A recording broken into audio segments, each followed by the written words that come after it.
মঙলদৈ মোৰ নিজৰ জেগাৰ নিচিনা আছিলে প্ৰথম কথা আৰু মোৰ প্ৰথম ফেন ক্লাব এই ইউথ ক্লাবত ইয়াতে জন্ম হৈছিলে বহুত বছৰ আগত 15 বছৰমান আগত তেতিয়া ফেন ক্লাবৰ কনচেপ্টটো নাছিলেই অসমত এতিয়া বহুত ফেন ক্লাব হ'ল 50টামান হৈছে এতিয়া চ' মঙলদৈৰ সেই ফেন ক্লাব গোটেই চবকে মই সেইকাৰণে ধন্যবাদ জনাওঁ যে তেওঁলোকে চিন্তা কৰিছিলে আৰু এতিয়া ফেন ক্লাবৰ বিপ্লৱটো বেলেগ ধৰণে কৰিছোঁ আমি গোটেই ফেন ক্লাবক আমি একত্ৰিত কৰি ভাল ভাল কামত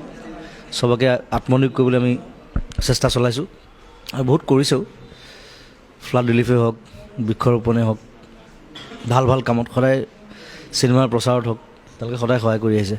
চ' ফেন ক্লাবক ধন্যবাদ আৰু মঙলদৈ ফেন ক্লাব একদম প্ৰথম ফেন ক্লাব অসমৰ মোৰ জুবিন জেড জি ফেন ক্লাব এতিয়া বস্তুটো ডাঙৰ হৈ গৈ আছে আৰু সেইকাৰণে আকৌ বহুত নম্বৰত ইয়াত ঘূৰি আহি মোৰ খুব ভাল লাগিছে আৰু ফুটবল খেলখন খুব উপভোগ কৰিলোঁ খেলিলোঁ নিজে পঢ়িলোঁ দুবেকে গ'লো দিলে মই গ'ল দিব নাপালোঁ বাৰু দুখ থাকি গ'ল নেক্সট টাইম দিম আৰু আমাৰ বিপক্ষ পাৰ্টি যিসকলে খেলিলে সৰু সৰু ল'ৰা খুব সুন্দৰ খেলিছে তেওঁলোককো ধন্যবাদ জনাইছোঁ মই আৰু ভালকৈ খেলি যাওক সেইটোৱে বিচাৰোঁ ফুটবলৰ প্ৰমোশ্যনটো সংস্কৃতিৰ লগতে মই সংস্কৃতি এটা পাৰ্ট বুলি ভাবোঁ সদায় যে স্পৰ্টছ আৰু কালচাৰ একদম এনেকৈ থকা বস্তু এটা আৰু মই সেইকাৰণে প্ৰত্যেকজন ভাল প্লেয়াৰক মই সদায় শিল্পী বুলি কওঁ হি ইজ এন আৰ্টিষ্ট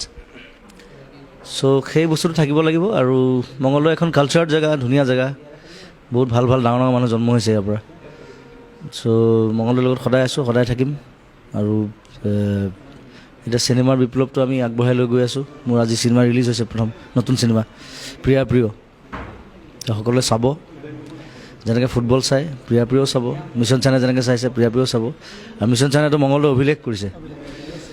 মঙলদৈত 8টাকৈ শ্ব' হৈছে এইটো আচৰিত কথা এইটো অসমত ক'তো হোৱা নাই চ' তাৰ কাৰণেও ধন্যবাদ মিছন চাইনাৰ কাৰণেও ধন্যবাদ প্ৰিয়ৰ কাৰণেও ধন্যবাদ জনাইছোঁ আপোনালোকে মৰম দিয়ক আশীৰ্বাদ দিয়ক আমি ভাল ভাল কাম কৰিম ভাল ভাল চিনেমা বনাম ফুটবল খেলি যাম গোটেই জীৱন মোৰ প্লেন আছে মোৰ এখন আণ্ডাৰৱৰ্ল্ড বুলি চলি আছে তাৰ 80% হৈ গ'ল 10 দিনৰ কাম বাকী আছে আৰু মই ডিচেম্বৰত শেষ কৰিম তাৰপিছত সেইখন মাৰ্চত ৰিলিজ কৰিম আণ্ডাৰৱৰ্ল্ড সেইখনে প্ৰথম এইটো এটা ভাল খবৰ আকৌ দেই যে প্ৰথমবাৰ বম্বেৰ প্ৰডিউচাৰে অসমত অসমীয়া চিনেমা বনাইছে নাজিম বুলি এজন মোৰ বন্ধু হয় তাৰ ডাঙৰ ষ্টুডিঅ' আছে তাত বম্বেত তেওঁ প্ৰথমবাৰৰ কাৰণে অসমীয়া চিনেমাত আগ্ৰহী হৈ আগবাঢ়ি আহিছে মিছন চাইনা দেখাৰ পিছত আৰু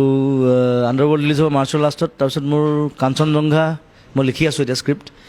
পুৰণা স্ক্ৰিপ্ট কিন্তু মই এতিয়া সাহস কৰিব পাৰিছোঁ লিখিবৰ কাৰণে যে চিনেমা বনাব পাৰি মাজত এনেকুৱা অৱস্থা হৈছিলে যে চিনেমা বুলি ক'লে চবেই এনেকুৱা মুখখন ঘূৰাই দিয়ে কিন্তু এতিয়া সেইটো নহয় সেইটো অসমৰ ৰাইজৰ আশীৰ্বাদত আকৌ ঘূৰি আহিছে লাহে লাহে ভাল দিন চ' কাঞ্চনজংঘা বনাম জানুৱাৰী লাষ্টত শ্বুট কৰিম আৰু সেইখন চিনেমা মই ইমান টাইম নলওঁ কাৰণ মিছন চাইনা মোৰ 2 বছৰ লাগিলে এখন তেজপুৰতে শ্বুট কৰিম একদম ওচৰতে মঙলদৈতো শ্বুট কৰিব পাৰোঁ কোনোবা জেগাত মই লোকেশ্যন হাতত যোৱা নাই যাম চ' কাঞ্চনজংঘাৰ কাৰণে ৰেডি থাকক আকৌ অহা বছৰ ভূপেন মামাৰ জন্মদিন 8 ছেপ্টেম্বৰ সেইদিনা কাঞ্চনজংঘা ৰিলিজ কৰিম যিদিনা মই মিছন চাইনা কৰিছিলোঁ চ' কাঞ্চনজংঘাৰ কাৰণে প্ৰিপেয়াৰ্ড হৈ থাকক তাত মই টকলা মূৰ লৈ আহিম নিচিনা বনাম মোৰ দুখন স্ক্ৰিপ্ট আছে এখন চক্ৰ বুলি এখন আছে সেইখন অকল আৰ্ট ফিল্ম টাইপ সেইখন হিন্দীত কৰিম আৰু হেইয়া বুলি এটা ষ্টৰি আছে মোৰ হেইয়া মানে হৈছে নাৱৰীয়া যে চলাই যে হেইয়া বঠা মাৰে যিটো সেইখন কিন্তু অকণমান ডাঙৰ চিনেমা সেইখন মোৰ খৰচ হ'ব আৰু এখন পিৰিয়ডিকেল মই 1980s 70s 80s দেখুৱাম চ' তাৰ কাৰণে মই প্ৰিপেয়াৰ হ'ব লাগিব 2 বছৰ 3 বছৰ লাগিব আৰু উপায় নাই অলপ পইচা পাতি গোটাই লওঁ গান চান গাই প্ৰিয়ৰ কেনেকুৱা আশা দেখিছে এতিয়া আজি কিবা প্ৰিয় খুব সুন্দৰ ছবি প্ৰথম কথা আৰু এজন প্ৰকৃত অসমীয়া হ'বৰ কাৰণে তাত বহুত সমল আছে মুনীন বৰুৱাই স্ক্ৰিপ্টটো এনেই লিখেতো তেওঁ খুব বেলেগ ভাবি চিন্তি লিখে ধুনীয়াকৈ লিখে 6 বছৰ পিছত এখন চিনেমা কৰিছে চ' সকলোৱে চাওক এজন প্ৰকৃত অসমীয়া হ'বলৈ বহুত কথা শিকিবলৈ পাব তাত প্ৰিয়ত আৰু মোক একদম বেলেগ ৰোলত দেখিব তাত